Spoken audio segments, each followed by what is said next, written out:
Baie hartlik welkom, liewe vriende, liewe gemeente. Ek wil graag 'n gedeelte lees uit Genesis 32 en my tema is: wat het van God geword? Waar is die Here? Baie bekende gedeelte van Jakob by die Jabok, en ek lees vanaf vers 21. So is die geskenk vir Jakob uitgestuur, maar hy het tot die aand in die kamp oorgebly. Die nag het hy opgestaan en sy 2 vrouens en sy 2 persoonlike slavinne en sy 11 kinders gevat en deur die Jabokdrif getrek. Nadat hy hulle deur die rivier gevat het, het hy ook alles wat hy besit laat deurgaan. Jakob het alleen daar agter gebly. En 'n man het tot dagbreek met hom gestoei. Toe die man agterkom dat hy nie vir Jakob kan wen nie, het die man terwyl hy met hom stoei vir Jakob teen die heup geslaan, sodat dit uit potjie gespring het. Die man het vir Jakob gesê: "Los my, want die dag breek." Jakob het geantwoord: "Ek sal jou net los as jy my seën." Toe vra die man: "Wat is jou naam?" En hy antwoord: "Jakob." Die man het gesê: "Jy sal nie meer Jakob genoem word nie, want Jakob beteken bedrieger, maar Israel, wat beteken man van God. Ja, want jy het teen God en teen mense 'n stryd gevoer en jy het dit eintyd volgehou." Toe sê Jakob: "Sê my tog jou naam." En die man vra: "Waarom vra jy my naam?" Het vir Jakob net daar geseën, en Jakob het die plek Peniel genoem, want het hy gesê: "Ek het God van aangesig tot aangesig gesien en ek het nie omgekom nie." Ek loop so ruk gelede 'n boek raak met die tema: "Was halten Sie vom Christendom?" Wat het jy aan die Christendom? En dis toe presies die boekie soos wat daar 'n klompe jare terug verskyn het oor die ANC. As jy die boekie oopmaak, is dit die een leë bladsy na die ander. Niks geskryf nie, nie enkel sin nie.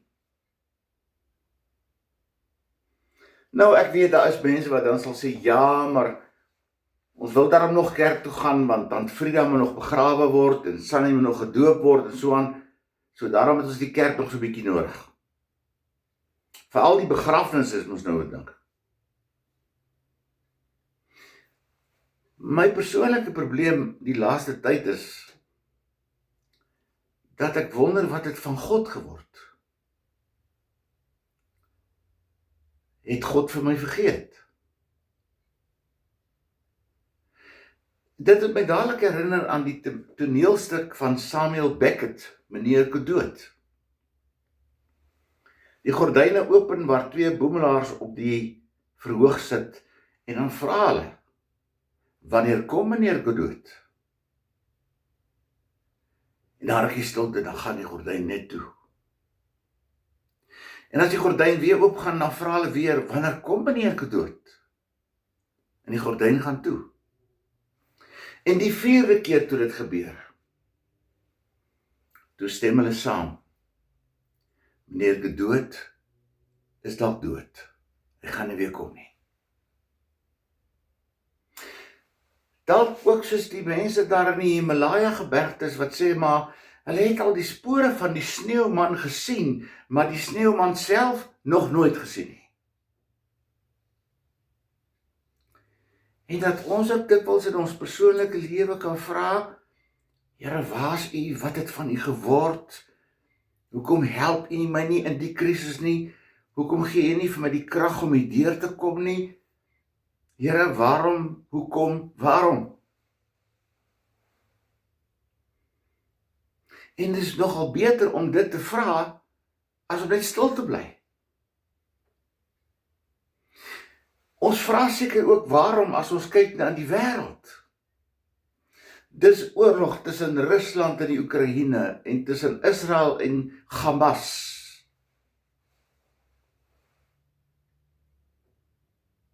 Dis by ons moord en doodslag, 84 moorde gemiddeld per dag. Dis verskriklik. Dis karre wat gesteel word, dis huisinbrake, dis moord en diefstal. Die wêreld het 'n lelike plek geword. Dat jy moet vra, maar het hierdie wêreld nie soos 'n dronk God moet God begin weghardloop nie? Ja, miskien sal iemand vir my sê, maar wat van die kerk? Maar ons almal het al iets ervaar in die kerk, is daar ook mense wat jou seermaak, gewetenloos, wat nie na die voorbeeld van Jesus loop in optree nie, mense wat jou beskinder, mense wat jou uitstoot uit hulle kringetjie uit, mense wat goed oor jou versprei, dan moet jy ook vra, maar selfs in die kerk, en die woordjie kerk beteken tog kuriake, beteken behorende aan die Here. Dit wat behorende aan die Here, hoekom tree hulle nie op soos Jesus kinders nie? Wat het van God geword? Het God ons totaal vergeet en verlaat? Het God dit opgegee met die wêreld? Soos in Genesis 12:3 toe hy gesê het, ek is jammer ek het die mensdom gemaak. Nou kry jy die verhaal van Jakob, Jakob se ma wat 'n slim plan bedink het om Haman en sy pa te bedrieg, en die eerstgeboorte reg te steel by Esau. En nadat dit gebeur het en die sak patats uitgekom het, dan moet Jakob vlug. Dink sy ma moes dalk ook gevlug het, want sy was die meesterbrein. Maar hierdie Jakob of bedrieë het nog geen ander keuse nie as om te vlug. En sy verspieder sê vir hom dat Esau is in aantog met honderde manskappe. En Jakob maak self 'n klomp manne bymekaar. En hy stuur sommer klomp van sy besittings vooruit om vir Esau te sê, vat dit. Nie omdat hy wil vrede maak nie, maar omdat hy bang is vir Esau. Hy is bang vir sy broer. En daar by die Jabokdrif stuur hy dan nou eers sy naby familie deur en die ander mense almal vooruit. En hy bly die nag daar agter. Want ek dink Jakob het bestadig begin besef dat sy eintlike vyand is nie Esau nie, maar God. Want om 'n vyand van te wees van jou naaste, beteken jy is ook 'n vyand van God. En daarom hierdie geweldige ding. En dan gedurende die nag vind daar 'n stoeigeveg plaas tussen Jakob en die man. Nou, in Hebreëus word die man eintlik vertaal met Malak Jahwe, wat kan beteken engel van God, of dalk self Christus self, hoe sal ons weet? En hulle stoei omtrent tot dagbreek toe, en as die man dan sien, die geveg hou nou te lank aan, dan slaan hy vir Jakob op die heupsenuwee, die sciatica. En hy is lam in sy een been. En die Jode eet tot vandag toe nog nie daai heupsenuwee nie. En dan sê hy, maar ek wil u nie laat gaan nie, sê vir my, wat is jou naam? Sê nee, want hy weet, hy praat met God nou. Nee, sê my bietjie het ek hoor, weet jy wat is jou naam? Ja, my naam is Jakob. Nee, van nou af gaan jy nie meer Jakob wees nie, want dit beteken bedrieër. Jy gaan wees man van God. 'n Ander soort bekering wat plaasvind, né? Radikale omwenteling in Jakob se lewe. Maar hier sien die verskil is, Jakob gaan nou nie, soos in die Wilde Weste films, mank, hinkepink, die dagbreek tegemoet nie.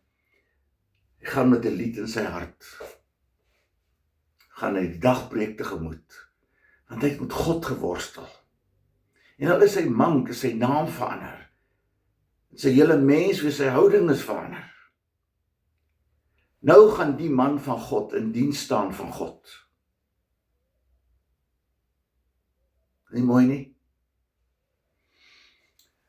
Ek lees 'n ander verhaaltjie, noem dit nou maar hy of sy, net soos wat jy wil, van 'n koolstofdeeltjie wat onder die grond gelê het.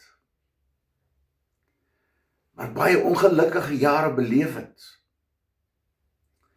En hierdie koolstofstukkie het so gewens dat iemand hom of haar wil raak sien. Want hy lê nou al jare onder die grond. En op 'n dag het die koolstof verhard en daar het 'n rowwe diamant uitgekom. 'n Growwe, rowwe diamant het uit hierdie stukkie koolstof gekristalliseer. 'n Ongesluipte diamant, maar iets waardevols. Iets wat betekenis het, iets wat jy waarde aan kan heg, vanweë die loutering wat hy deur soveel jare moes ervaar. Daarom is daar mos die spreekwoord wat sê, the diamond is the perfect metaphor for what it means to be your own self, what it means to be your own self. Is dit nie wonderlik nie? Ek wil afsluit met die woorde, soos die diamant getuig van die swaar kry, die safrjare, die moeilike tye, uiteindelik waar daar glans gekom het, en ek wil nie sê verharding nie, maar jy verstaan wat ek bedoel, en verharding, om die lewe te hanteer, want Robert Schuller het gesê, tough times never last, but tough people do. Het is so. Sit Ray Webb het gesê het, jy leef hierdie lewe net een keer. But if you live it right, once is enough. Mense, daar is soveel mense wat gebuk gaan onder ander, wat hulle sleg sê, wat hulle sleg behandel, wat wreed teenoor hulle optree. Het jy ook al mense gehad, wat jou van goed beskuldig het, en jy is weerloos? Jy het glad nie so iets bedoel nie, jy het glad nie aan so iets gedink nie, en wat stories versprei oor jou, jy het al sulke goed in die lewe gehad, dat jy naderhand voel, Here, ek kan dit nie meer nie, wil jy my nie asseblief wegvat nie, want hierdie goed maak my so seer, ek wil my kop by die huis nie uitsteek nie. Nie wêreldse mense nie, maar kerkmense, mense wat sê, hulle loop die lewenspad saam met Jesus. Het jy dalk al iets ervaar, verskoning, jy dalk al iets ervaar van mense wat jou regtig seer maak, wat jou in die rug byt, mense wat jou dinge toesnou,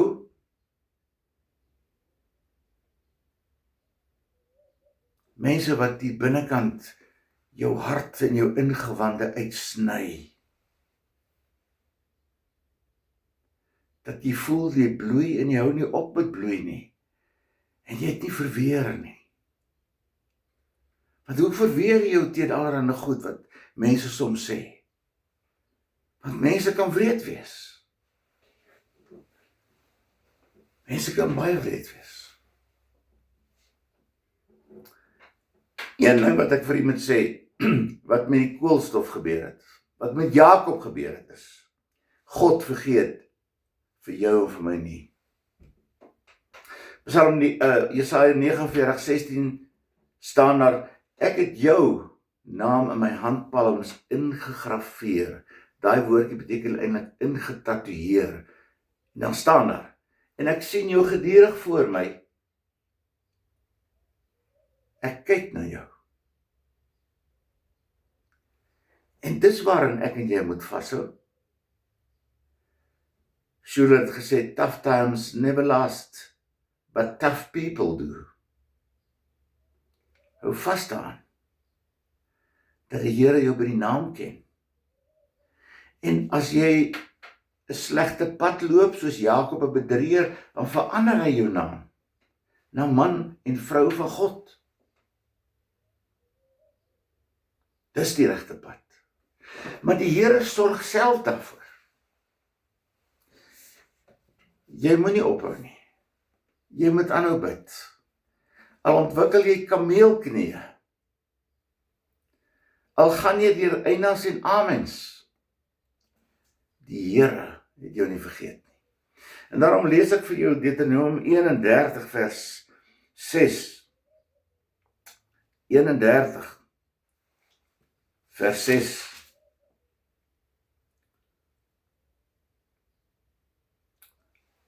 Die Here het gesê, ek sal by jou wees. Ek sal jou nie in die steek laat nie. Ek sal jou nie alleen laat nie. Moenie bang wees nie. Moenie skrik nie. Want ek is by jou. Kom ons bid saam. Here, dankie vir die wonderlike wete, dat dit nie net sommer 'n vaag, dowwe belofte is nie, maar dat dit woorde is wat van God afkom. Ek is by jou, ek gaan jou nie in die steek laat nie. Ek is dag en nag by jou, ek sien jou naam in my handpalm ingegrafeer. En ek sal jou lei van 'n koolstofstoffie tot 'n diamant. Ek sal jou God wees, en jy sal vir my 'n kind wees. En as jou naam Jakob 'n bedrieger is, dan verander ek dit na Israel toe. Help dat ons harte vir U sal gee. Nee, ons koppe. Dat ons reg sal dink oor U. Here, ons bid en vra dit in Jesus naam. Amen. Ontvang met biddende harte die seën van die Here. Mag die genade van ons Here Jesus Christus, wat uit liefde vir ons kom sterf het, van God die Vader, wat lief is vir jou en vir my, met julle wees en met my wees in die week wat voorlê. Totsiens. Mag dit 'n mooi dag en 'n mooi week vir elkeen wees. Totsiens.